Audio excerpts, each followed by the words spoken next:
Monsieur le Président, Monsieur le Ministre,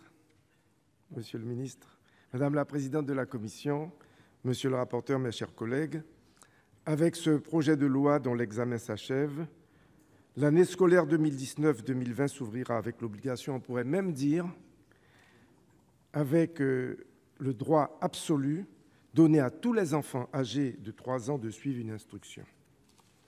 Par-delà l'aspect symbolique et les questions soulevées par l'application de cette mesure, nous avons tous reconnu ici l'avancée éminemment sociale que ce changement, voté à l'unanimité par notre Assemblée, constituera pour plus de 25 000 nouveaux élèves.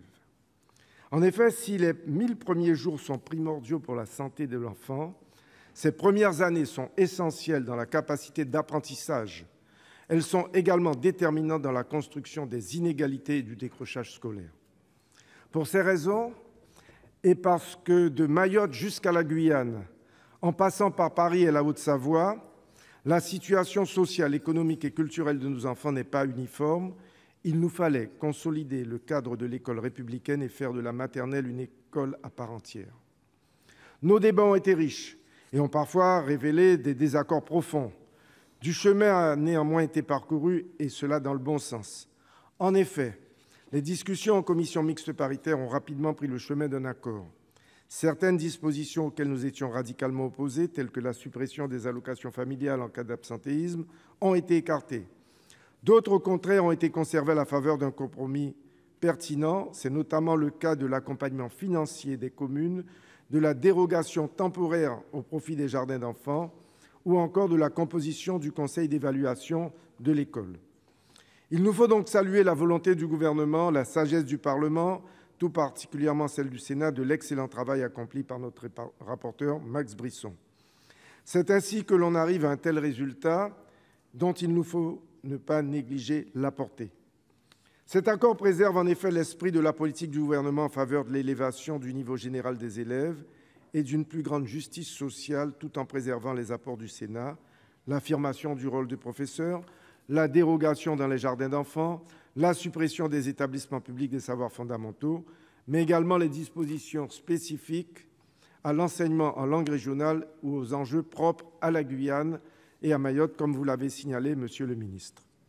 Pour ce texte qui a suscité de vives inquiétudes, parfois en raison d'imprécisions réelles, le plus souvent à cause de contre-vérités, il faut le dire, les clarifications apportées au cours de notre discussion démontrent, s'il en était besoin, l'importance de la navette parlementaire et du Sénat. Personne ne me contredira ici si je dis plutôt que nos échanges ont été denses et parfois passionnés. Ils nous ont permis de soulever des questions qui trouveront, je l'espère, des réponses dans un avenir proche à travers un dialogue nourri avec l'Éducation nationale.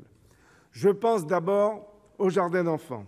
La CMP a réussi à trouver un point d'équilibre en autorisant une dérogation de 5 ans afin de permettre à ces structures une transition favorable. C'est une bonne chose. Il ne reste maintenant qu'à engager la discussion avec tous les acteurs et accompagner les personnels. Je pense également au statut des directeurs d'école. La majorité sénatoriale, qui avait souhaité un signal fort aux directeurs d'école, a accepté de revenir sur les dispositions adoptées par notre Assemblée. Il s'agit d'une décision sage qui doit renforcer notre volonté d'aboutir à la formalisation d'un véritable statut, fruit là encore du dialogue social que le ministère s'est engagé à mener avec les syndicats. Je pense ensuite à l'école inclusive et au pôle inclusif d'accompagnement localisé, les PIAL.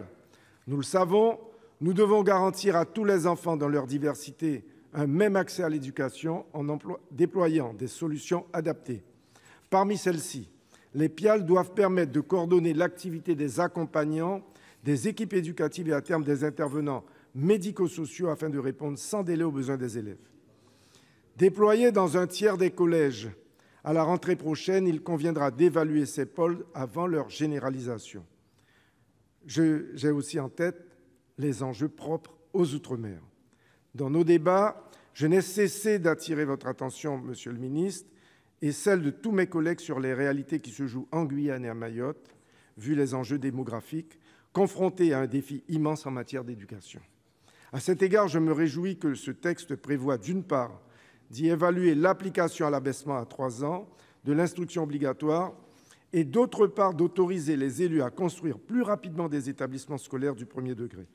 Je pense enfin à l'enseignement en langue régionale, alors que le CESE vient tout juste d'alerter sur la place consacrée aux langues régionales, notamment ultramarines, dans la réforme du lycée et du baccalauréat.